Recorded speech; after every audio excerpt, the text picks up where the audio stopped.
Assalamualaikum warahmatullahi wabarakatuh. Kami dari kelompok Eter akan menjelaskan materi mengenai lipid yang beranggotakan saya Sofia Fadilah, Saya Tania Nurul Hidayah. saya Alifah Putri Memunah, Saya Najib Nur Aini. Saya Septiana Nela Putri. Selamat menyaksikan penjelasan dari kelompok kami. Baiklah, saya akan menjelaskan materi pertama yaitu mengenai lipid. Lipid juga bisa disebut dengan lipida yang merupakan senyawa organik yang banyak ditemukan di dalam sel jaringan, di mana lipid tidak larut di dalam air. Lipid larut di dalam zat pelarut nonpolar seperti eter, kloroform, dan benzena. Lipid ini bersifat nonpolar atau disebut dengan hidrofolik, di mana penyusun utama lipida adalah trigliserida, yaitu ester gliserol dengan 3 asam lemak yang bisa beragam jenisnya. Bisa kita lihat dari PPT, yaitu ada struktur dari gliserol, asam lemak, dan trigliserida, di mana trigliserida ini terbentuk dari reaksi esterifikasi gliserol dan asam lemak. Lipid ini mempunyai fungsi, yaitu yang pertama sebagai penyusun struktur membran sel, di mana lipid berperan sebagai barrier untuk sel dalam mengatur aliran-aliran material. Yang kedua itu sebagai cadangan energi, yaitu tempat penyimpan makanan dan transport, di mana lipid disimpan sebagai jaringan adipos. Dan yang ketiga yaitu sebagai hormon dan vitamin, di mana hormon mengatur komunikasi antar sel, sedangkan vitamin membantu regulasi proses-proses biologis. Yang keempat ada kulit pelindung komponen dinding sel.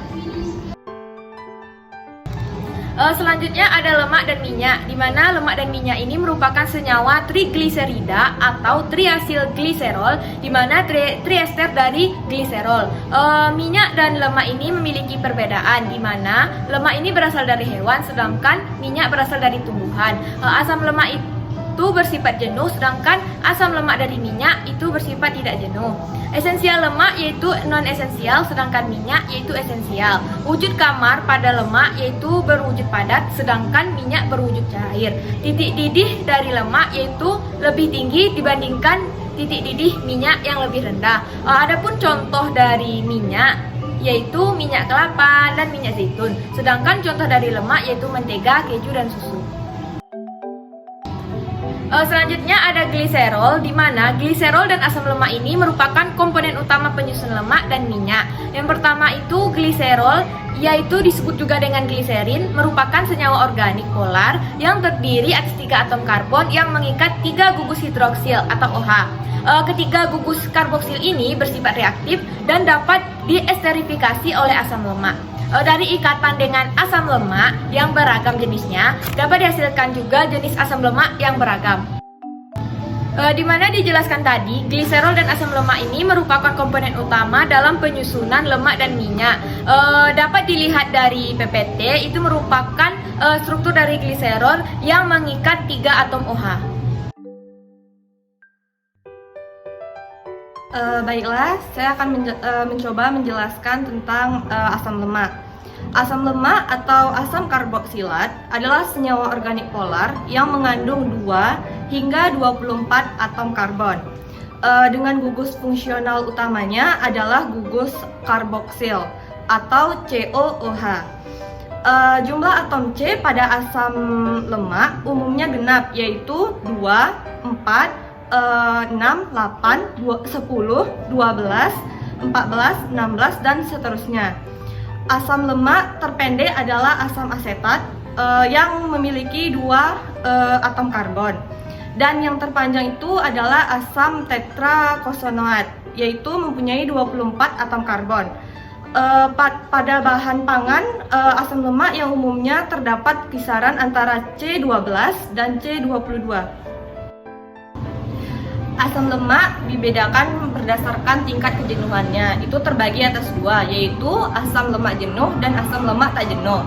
Asam lemak jenuh sendiri itu adalah asam lemak yang hanya memiliki ikatan tunggal pada molekulnya.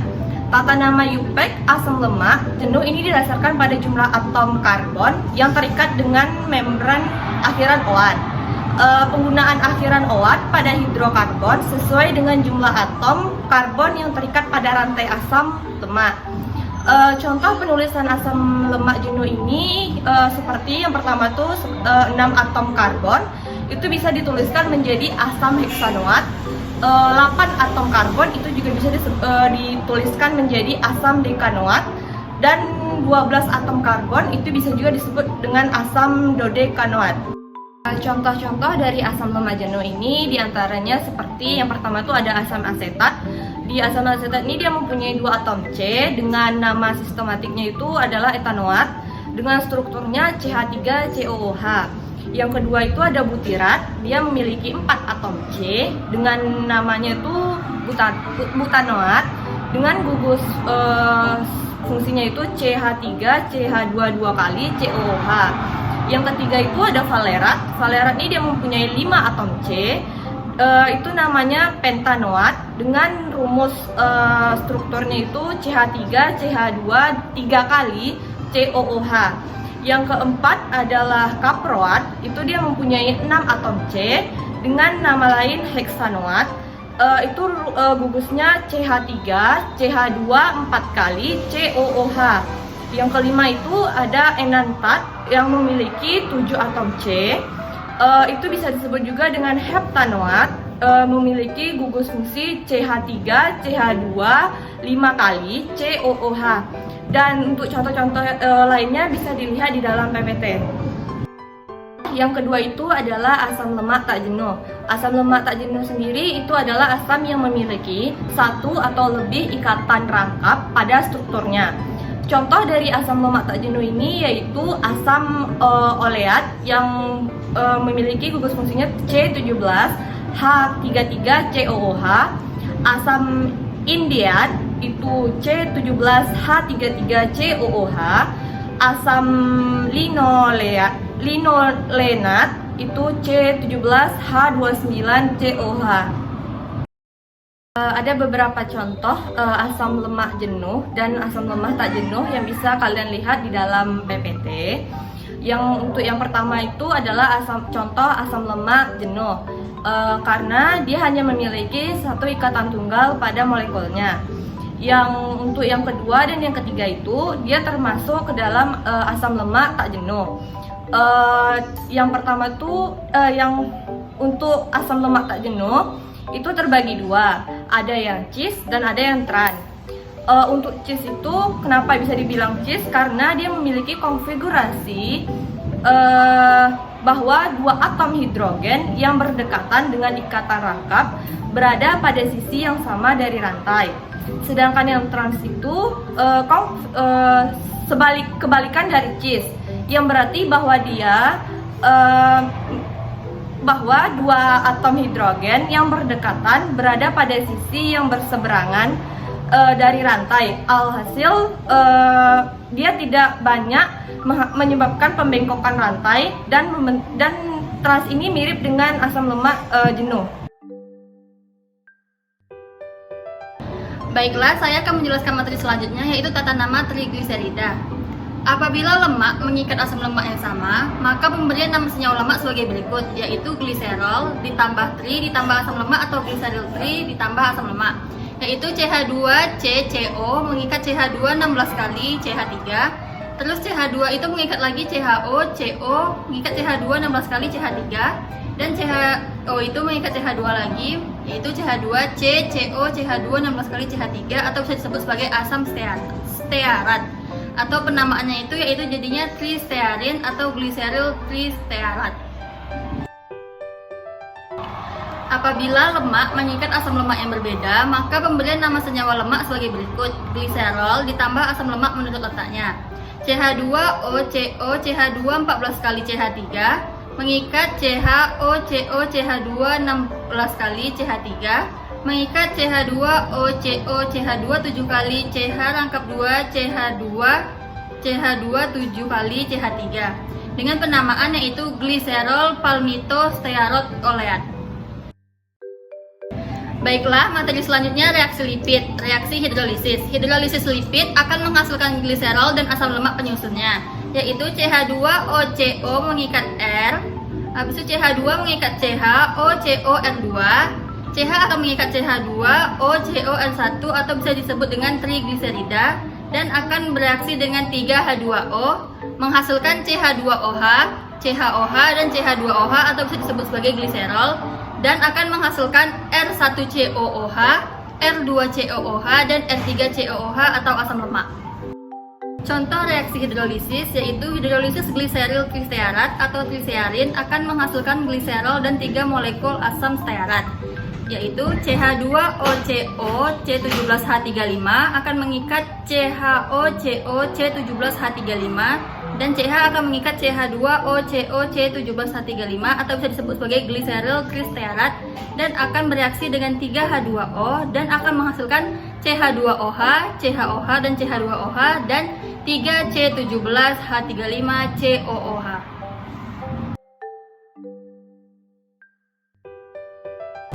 Sabun. Saponifikasi atau pembuatan sabun yaitu suatu trigliserida dengan NaOH yang menghasilkan garam natrium dari asam lemak rantai panjang yang disebut dengan sabun.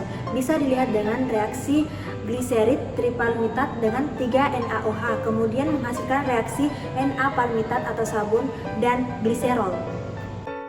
Kemudian, suatu molekul sabun itu mengandung rantai hidrokarbon panjang yang bersifat hidrofobik atau larut dalam zat nonpolar dan juga ujung ion yang bersifat hidrofilik dan larut dalam air. Kemudian rantai hidrokarbon sabun itu larut dalam zat nonpolar di mana ujung anionnya itu tertarik pada air sehingga sabun mudah tersuspensi dalam air dan membentuk misel atau segerombolan rantai hidrokarbon dengan ujung ionnya menghadap ke air. Kemudian hal ini menyebabkan sabun dapat mengemulsi kotoran berminyak sehingga dapat dibuang dengan pembilasan.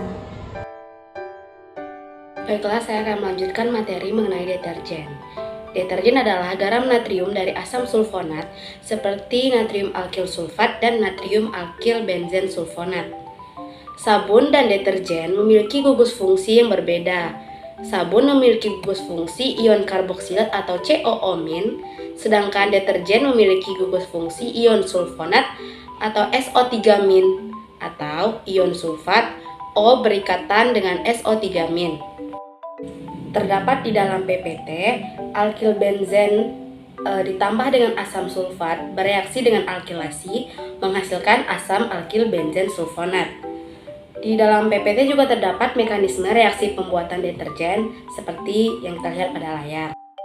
Deterjen sama dengan sabun memiliki rantai molekul hidrofobik atau rantai molekul yang tidak suka dengan air dan komponen hidrofilik atau rantai molekul suka air. Hidrokarbon hidrofobik yang ditolak oleh air, tetapi ditarik oleh minyak dan lemak. Dengan kata lain, berarti salah satu ujung molekul akan tertarik ke air, sementara sisi lain mengangkat minyak. Air berdeterjen yang mengelilingi kotoran memungkinkan deterjen air untuk menarik kotoran dari pakaian atau piring dan masuk ke dalam air bilasan untuk selanjutnya dapat dipisahkan. Sekian materi dari kelompok kami, terlebih terkurang kami mohon maaf. Jangan lupa like, comment, And share.